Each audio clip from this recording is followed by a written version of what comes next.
કોણ છે? કોણ આવ્યું? હે કોણ આવ્યું? હે કોણ આવ્યું? કોણ? તમારો દીકરો આવ્યો? પોલીસ વાળો દીકરો આવ્યો?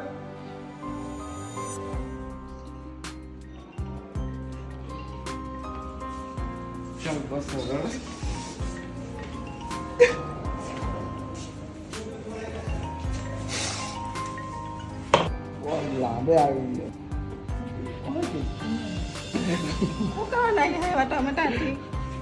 શું કરું તમે તો કોઈ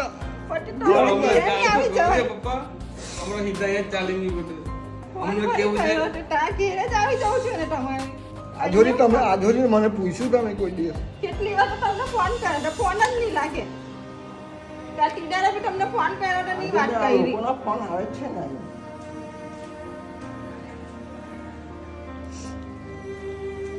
બિલ ભરવાનું હતું બિલ ભરી દીધું, રિચાર્જ કરાવી દીધું.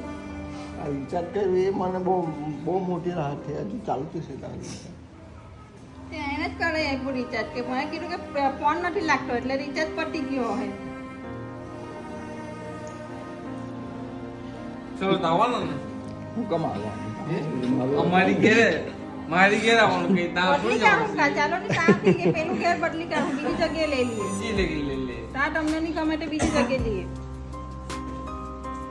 બોલો શું કરવું છે? બાપુ હવે તમે એ હાથ તમારા પર મેં આયા ને પહેલા જ કીધું.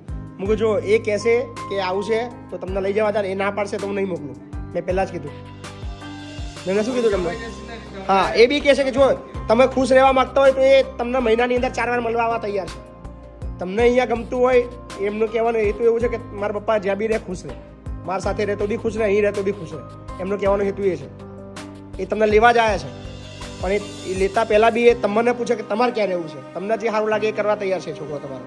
આ લોકોની તો ઇજ્જત જાય એટલે એ લોકોને તો લેવું જ પડે. ઇજ્જત એવું ના હોય કશું. ઇજ્જતનો સવાલ નહીં. આ તો તમે ખુશ રહો એ જરૂરી છે એમના માટે. એમના માટે તમે ખુશ રહો એ જરૂરી. હા અને તમે કોઈ ખોટી જગ્યાએ થોડા છો. હા અને બીજી કઈ ખોટી જગ્યાએ નહીં તમે કે તમે કોઈ તમારા દુઃખમાં હોય કે ઇજ્જત જવાની છે. આનાથી વધારે આ તો ઉપરથી લોકો 25,000 રૂપિયા મહિને આપવાનું કે છે મારા પપ્પાને રાખો તમે એક જીદ કરે છે આવવા માટે. બોલો શું કરવું છે? લે તો જવાનું જવું જ પડે. અલા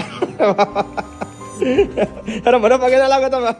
નહીં, તમે તો બહુ મહાન આ જમાનામાં છે ને કળિયુગમાં નવો ભગવાન છે. અમે ઈચ્છીએ છીએ કે આવી રીતે પરિવાર ભેગા થાય. આ બધાનું તમે સંચાલન કરે એટલે આ છે ને સામાન્ય માણસનું કામ નહીં મળે. ભગવાનથી એવો ના થાય. પણ તમને જવા દો પણ શરત એક જ છે, હા મહિને એકવાર ઓટો મારવો પડે તમારે. એવું છે. હા તો તમને હું જામીન આપું અહીંથી. બરાબર જામીન એ તો આ લોકો જાણે. ભાઈ તમારે મોકલવા પડશે. બોલો અહીંયા આગળ મહિને 2-3 દિવસ અહીંયા આગળ તમારે મોકલવાના આગળ. બેન તમારી જવાબદારી. બરાબર બોલો પ્રોમિસ કરો અહીંયા આવશો તો તમને જવા દો. પાક્કું? નહીં તો ઉચાકમાં આવી જવા તા. બરાબર જાઓ મસ્ત રહો. અને મતલબ જ્યારે બી મતલબ કંટાળો આવે કે જે બી હોય વોટ એવર તમારા માટે દરવાજા ખુલ્લા છે. બરાબર જ્યારે બી આવશો તમારી બેડ ખાલી થઈ જશે અહીં તમારા માટે. બરાબર ને? અને એમને મેં કંટાળો આવતો હોય તો બી અહીં ઓટો મારવા મહિને 15 દાડે એકવાર ઓટો મારવા આવજો. 2 દિવસ રોકાવ. બરાબર ને? તમારી મુલાકાત થઈ જાય ને હા. બસ છે મારા માટે. બસ. ધન્ય છે. ના બસ હું વલસાડ આવીશ તમારા ઘરે હું આવીશ. બરાબર તમારો નંબર હું લઈ લઉં છું તમારા છોકરાનો ને વલસાડ આવીશ એટલે મુલાકાતે હું આવીશ. વલસાડ મારે મહિને એકવાર આવવાનું થાય છે જ. બરાબર છે. બરાબર ને? પાક્કો? હવે જવાબદારી તમારી ભાઈ. બરાબર ચલો ડન.